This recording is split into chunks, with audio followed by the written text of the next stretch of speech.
What you're looking at here are Double Six dice and Triple Four dice, produced by, well, doublesixdice.com.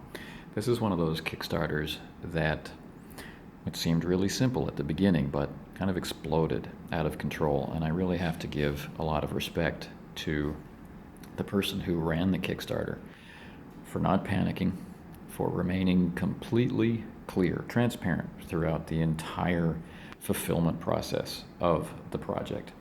Very slick. Lots and lots of updates, pictures, email snippets. I mean, we always knew what was going on with the project.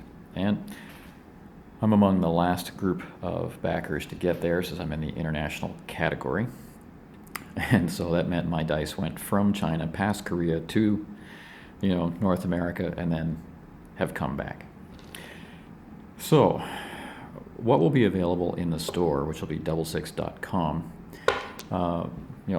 won't exactly be these. Some of these will not be available, but the idea is available. You get D12s recoded as D6s in pips, variety of different colors.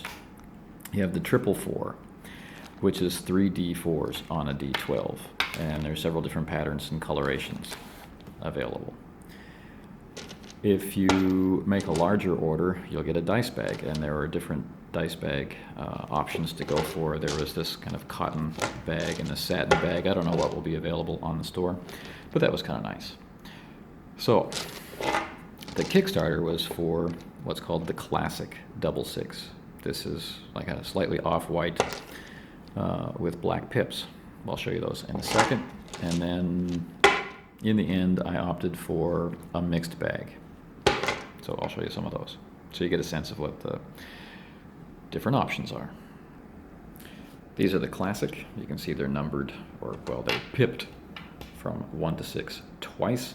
It's a D12, so it rolls very nicely. They're a good, solid feel from a standard dice maker. Good stopping power, and I quite like them. They have a nice glossy finish. They have a good traditional color. I'm not the world's biggest fan of pips. I prefer numbers. Wasn't an option, but it's pretty clear what it is that you've rolled, even when you get into the more exotic dice, right? A 3, a 2, and a 1. Cool.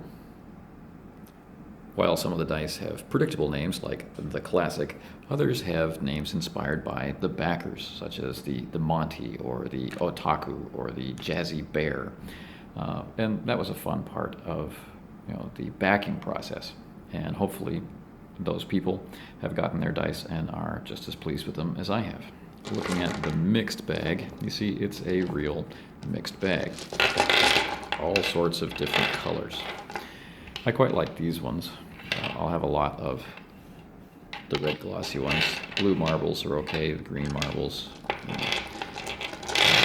There's many different choices.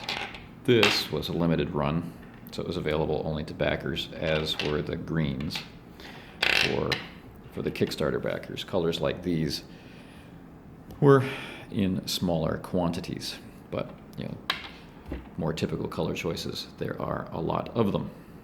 So Double Six dice, ostensibly they roll better. On my brief time having them, I can say they roll pretty well. It's my understanding that the dice will be entering regular retail channels as soon as the project manager can make that happen, but he has also set up his own store. You can find it at doublesixdice.com if these are something you might enjoy.